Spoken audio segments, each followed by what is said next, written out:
My name is Martin Parker. I'm Professor of Organisation Studies at the University of Bristol Business School. It's my huge pleasure to welcome my friend Carl Rhodes, who's written a really splendid book for Bristol University Press entitled Stinking Rich, The Four Myths of the Good Billionaire. Thanks ever so much for coming on, Carl. Great to be here, Martin. Great to talk to you. Lovely. Well, we'll have half an hour's natter about the book then. So, can we just start off with you kind of summarizing in a couple of sentences, I suppose, what you think the book is doing? What did you want to achieve with this? Well, I was interested in this phenomena of billionaires and inequality and the injustice it represented.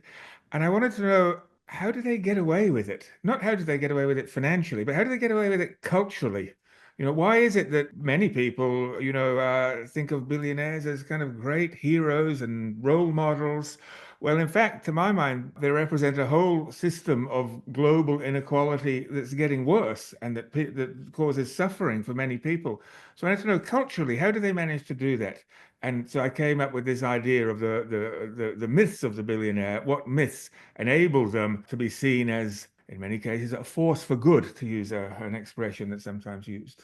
It is an astonishing contract in a sense, isn't it? In that we have now a situation where a small number of people seem to be maybe richer than anybody ever has been. I don't know whether you could calculate that, but we are being convinced that these people are cleverer than us, are wiser than us, are capable of running our world and making decisions about us.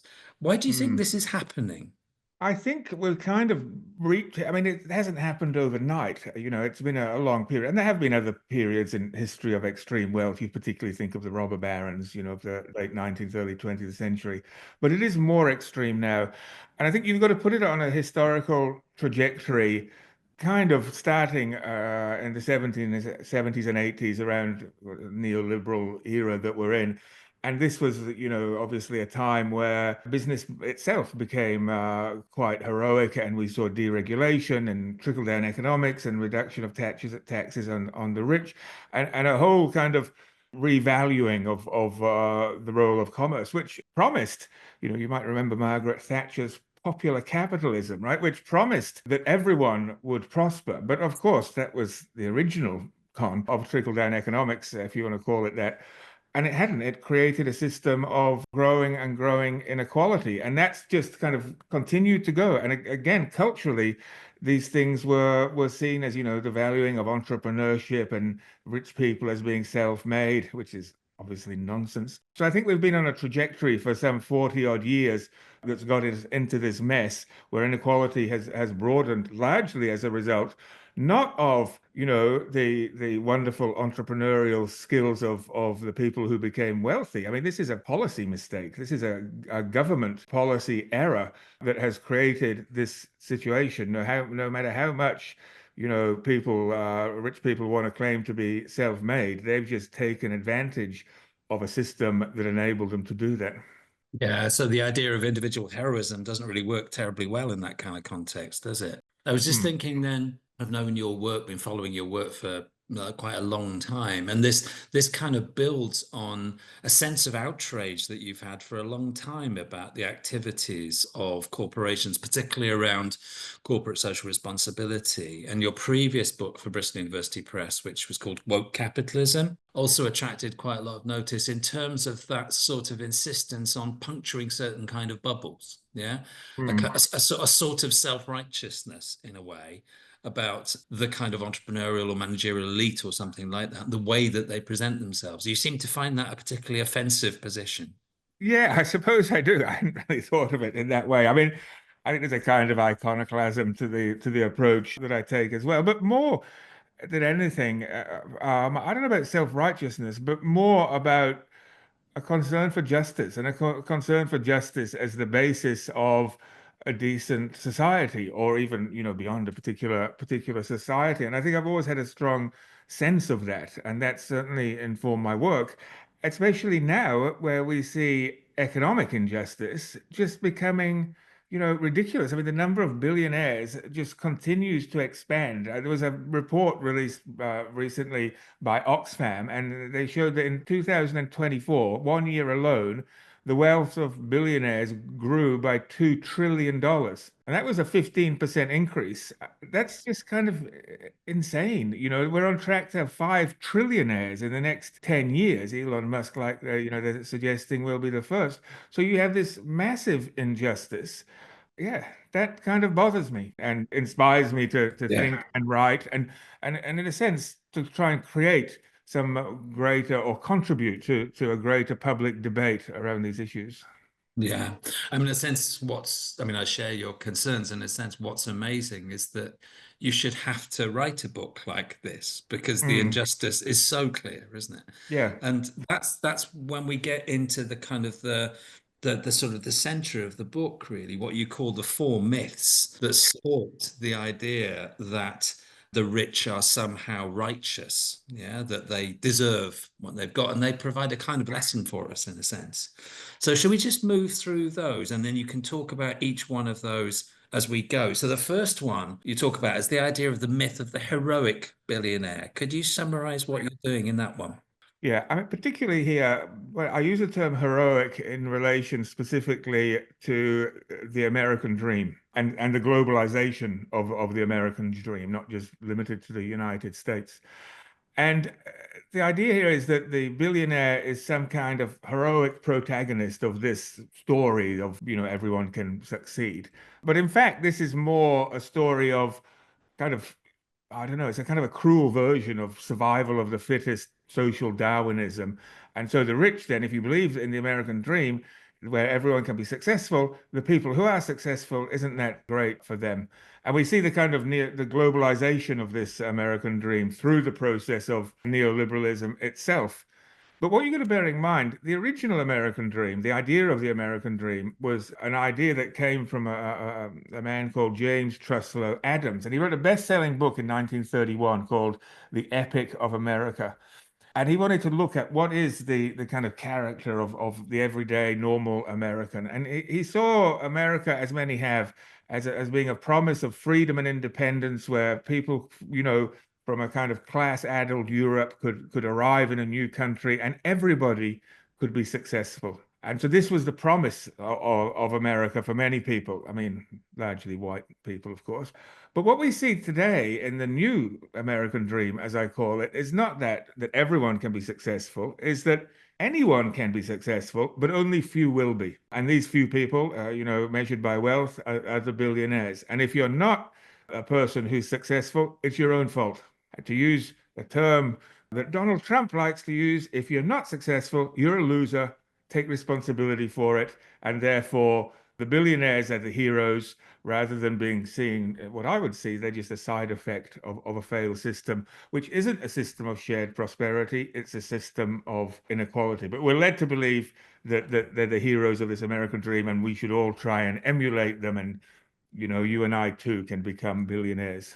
There's an interesting echo here, isn't there, in some of kind of American culture, because there's also in the US, I think, in US popular media, and you and I have both written a bit about this, a kind of persistent suspicion of the powerful and of the state and of big business as well. So there's a curious kind of doubledness to this cultural image of the hero also potentially being quite a dangerous villain. Yeah, I mean, the culture is kind of monolithic. So there is resistance to this idea, and you see a lot of that in popular culture. Although coming to American system, you didn't see it in the voting habits of Americans recently, who we now have. In the US, obviously Donald Trump himself, a billionaire. Presidency, his previous presidency, helping him a lot with that. You got Elon Musk running the Department of Government Efficiency, the richest man in the world.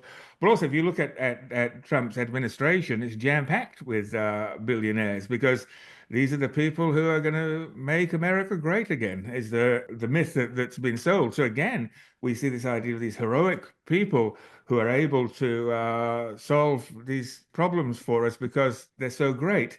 And not only are they so great, they're better than you and me because they're rich. But that's not uncontested in the US by any means. Yeah. Well, any culture contains its contradictions, as you say, doesn't Yeah. it? The second one of these myths that you talk about is the idea of the generous billionaire, the billionaire philanthropist, I suppose. Yeah, and there are many billionaire philanthropists, but here the idea is that billionaires are good, are righteous because they're so generous, and obviously generosity, one of the great virtues of humankind. So, and billionaires give away a lot of money. Probably an interesting example, quite striking example, is what's called the Giving Pledge, which is a kind of system set up by Warren Buffett and Bill Gates, and it's been around for a while. 2010 was when it was set up. And what they do is they encourage billionaires to give away all their money. And there's hundreds of people who've signed up to this. I mean, it's not a legal commitment. They just have to make a moral commitment to give away their money. Mark Zuckerberg's on there, Barron Hilton, Michael Bloomberg, Elon Musk, and new people are signing up every year saying they're going to give away all their money. And they do give away a lot of money. I mean, interestingly, they still keep making a lot of money as well. And this is part of a system that some people these days call philanthrocapitalism. And so rich people, again, it's based on this idea that rich people can save the world. But if you think about it, look at Bill Gates. Well, if you look at the World Health Organization, the biggest funder, and this is likely to change, but the biggest funder historically has been the United States. The third biggest funder has been the United Kingdom. Second biggest funder, Bill and Melinda Gates Foundation. Wow. So we have a private individual or a foundation run by private individuals who can make significant influence on world health based on their own particular preferences without any expertise in this kind of area. And if you think of that in terms of democracy, I mean, not democracy as a political system, but democracy more as a kind of, way of living or as a way of, to what right should individuals have this kind of superpowers for no other reason of being rich? And so philanthropy, on the one hand, justifies inequality because rich people are going to give away their money as if that, those without money somehow have to survive on the crumbs that fall from the master's table. And again, it's a kind of it's a renewed feudalism where wealth accrues to the powerful, a new plutocracy generated by this kind of wealth. This particular myth that I see of how philanthropy, which is real, and I'm not saying that real people will benefit from this money. I mean, real people might also benefit if billionaires didn't engage in tax avoidance. That would be another way, but we don't see much generosity exercised through the tax system from billionaires.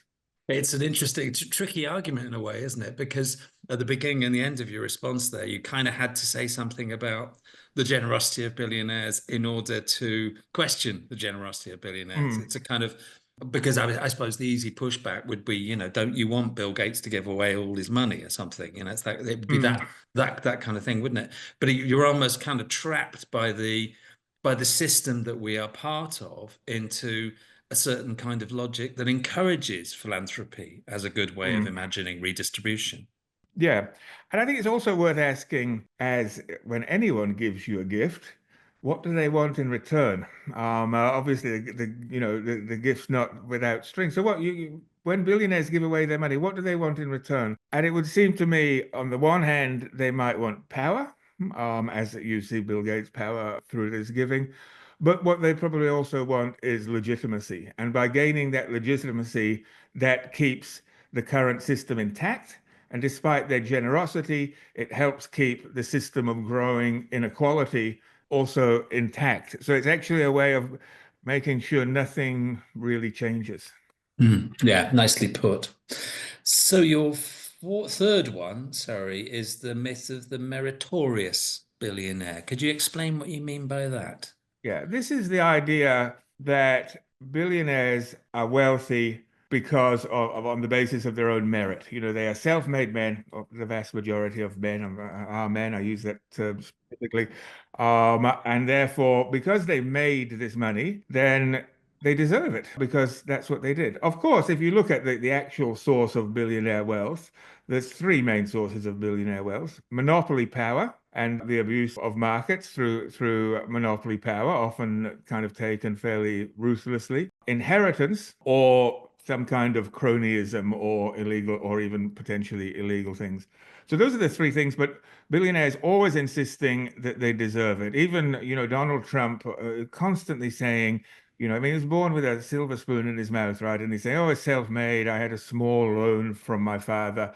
You know, and so you constantly get this, and it's not that there's some kind of family connections, inheritance, or luck, but that it's merit. And I think we need to question the whole idea of meritocracy itself, which became a kind of culturally became talked a lot more around when Tony Blair was Prime Minister of the United Kingdom, and a bit later when Barack Obama was the President of the United States. Meritocracy became a key part of political discourse, as if meritocracy is the bedrock of democratic and capitalist societies. And you see it coming back again now in the US, where talk of meritocracy is the justification for the aggressive dismantling of what in the US they call diversity, equity, and inclusion on the basis of this meritocracy, of the idea that people can, you know, just be successful based on who they are. But this again, you know, is a justification for billionaires. It's okay to be filthy rich because you deserve it. And again, as I said before, if not, you're just a loser. It's not an accident of birth or a result of some systemic disadvantage that you're not rich. It's because you're just not worthy. So is meritocracy as a thing in the first place a good thing anyway? I mean, it creates this new system of inequality. And why should, and even if we did have a meritocratic society, which we don't, why should one person, just because maybe they're born with more intelligence or more aptitude or more abilities in some kind, on what basis does that justify that they should somehow have a better life? Is that any more of a justification than birthright, as you would have seen in feudal societies? I would say no. I mean, that's not the basis on which wealth should be distributed, but it's positioned as it is. So this whole idea of meritocracy, which is having a resurgence at the moment, justifies billionaires, but again, helps keep things unequal. I mean, that's you know what you're calling there meritocracy is a kind of an element of the idea of the American dream, isn't it? That social mobility Yeah, would mean that the poor boy could become president and so on. And that's a really yeah. important myth in the US in a way that it's not quite the same in the UK because the UK has such embedded ideas about social class and the transmission of privilege and so on. Yeah. I mean, it is particular, and the heroic billionaire and the meritorious one is very connected, you know, related things. Mm. But it is a particular thing from the United States, all the way back to the Horatio Alger kind of stories and so forth. But I do think that this is increasingly globalized as well. And if you look at Britain, for example, while it's different, you've still had the whole kind of cult of entrepreneurialism and the idea that, you know, anyone can start business and be huge successful. So I think it still resonates across many countries in the world, particularly the liberal democratic world, that this idea, even here where I'm talking from here in Australia, it certainly is the case. And you see, you know, if you look at kids in school, a lot of them, you know, are looking at business and can be rich too. And, you know, teenagers investing in crypto because they think it's going to be the road to riches. So I think, yeah, it's different and it manifests differently in different countries, but I think there is a kind of global aspect of this. I mean, even go back to the days of microfinance and all these kind of things. It's all, you know, people through their own pulling themselves up by their own bootstraps and all of these kinds of things. And that's, I mean, not that I'm saying initiative is a bad thing, it's a great thing, but it's not a reason that one person should have billions and billions of dollars and another person can't feed their family. Yeah, no, nicely put. On another occasion, we should have a discussion about the role of business schools in spreading this particular Indeed, we account should. of Yes. how society should be organized. Yeah. Let's just move on to the final one. So this is, I think it's probably my favorite one, the myth of the vigilante billionaire. Could you talk a little bit about that, Carl? Certainly. So, of course, we have the vigilante as a classic figure from Western culture, whether it be Batman or the Lone Ranger, or even going back to Robin Hood.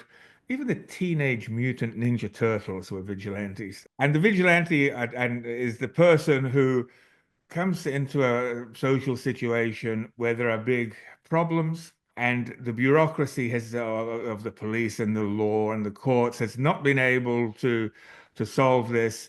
And this person then comes in single-handedly and is able to fix all the problems, mainly because they kind of operate above the law. They disregard law. They're not limited by these things, and they can solve all the problems. Clint Eastwood as Dirty Harry. He was obviously a police officer, but detective. But still, he ignores the law, and it's only him who can solve them. If you go back in time, you'll remember Charles Bronson doing the same kinds of thing. So it's a very strong myth going back, many hundreds of years about the vigilante. And billionaires pick up on this. I mean, let's think of Elon Musk before his current gig. Remember when he took over Twitter, when it was still called Twitter?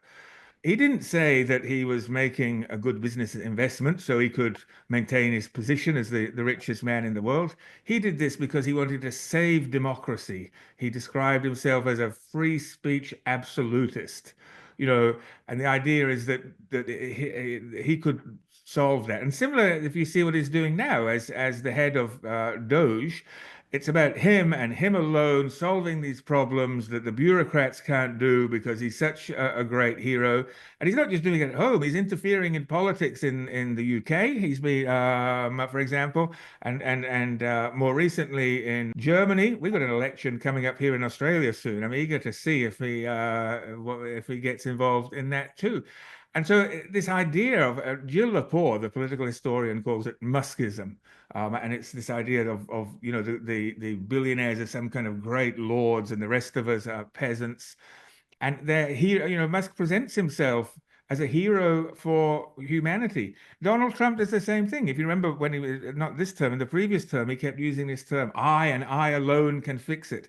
It's really drawing on this kind of cultural tradition of the vigilante, where the billionaire is a kind of a superhero, and their wealth is just proof of how great they are.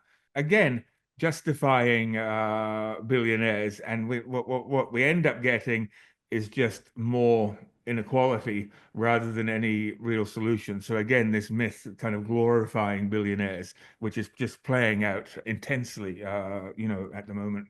And it then also draws on a series of ways of thinking about that awful term bureaucracy, doesn't it? And the Mm. kind of the idea of the deep state or the Yeah, blob or whatever the term might be as some sort of obstacle to change, something along yeah. those lines.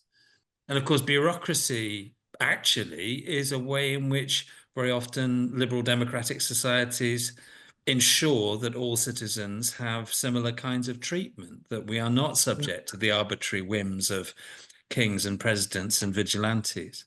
But beating up on bureaucracy has always been politically quite a good thing for vigilantes to do. Yeah, no, I mean, it really has. I mean, and not just bureaucracy in terms of rules, but even the division of powers in government, which are specifically a democratic system set up to limit the power of any particular individual. So we don't go back the times of being ruled by kings and Mm. queens. That's also being put under question. So the whole democratic system becomes fragile in the face of power that's accrued by wealth. I mean, people these days, the word oligarchs gets thrown around, but it's particularly, this is plutocratic oligarchs. The reason for this power is largely a function of individual wealth. And so it really is a new feudalism that we're heading down unless we can find a way to subvert it, unless we can find the political will to do something about it. Indeed. And in the last 24 hours, I think Trump announced that he was a king because he had overturned a decision by the city government of New York. But the very announcement of the idea that he's a king is a curious one, isn't it? In the sense that that does rather run counter to many of the founding myths of the US, which after all are about the idea that this is a space of freedom, one which was established by the overthrowing of a previous order.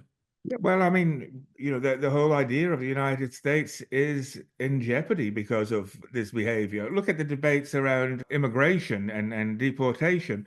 Of course, until the early 20th century, the US had no limits on immigration. You just kind of turned up on the boat and that was it. And of course, look at the poem on the Statue of Liberty. It's about, welcoming everybody, no matter how poor or destitute you are, and you'll be given a chance coming back to the American dream. But now we get, I think it was Musk who was saying we should focus on white South Africans because they've got lots of money. So as wealth now becomes the criteria for being able to immigrate to the United States rather than democratic belief in opportunity for everybody. So some of the founding myths of the United States are really being usurped at the moment, potentially. Is American culture, or this dimension of American culture, strong enough to withstand this, at least for the next 4 years or even beyond? It's not possible to say definitely that it is. We'll have to wait and see. I mean, we'll have to wait and see what happens with this. Having said that, there's also plenty of opposition. I think sometimes when you're outside of the US, and I was there recently, we see the news of all these kind of ridiculous, what's appear to me ridiculous things that are going on. But in the United States itself, there's much more debate, there's much more contestation, and this is certainly not a cultural monolith over there as well. And so I think that spirit of freedom that informs democracy, and not the freedom that Elon Musk talks about, which is just the freedom to blab on about any nonsense you want to, but actually the exercise of liberty and the belief in liberty.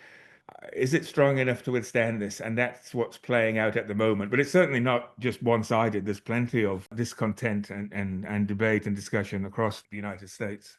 Those are great questions, Carl, and a good place for us to end our podcast.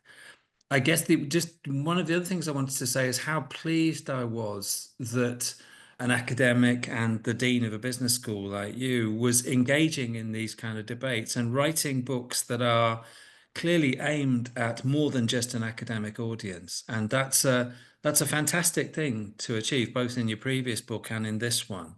Congratulations for that, and well done for writing such a great piece and such a timely one now as well. Yeah.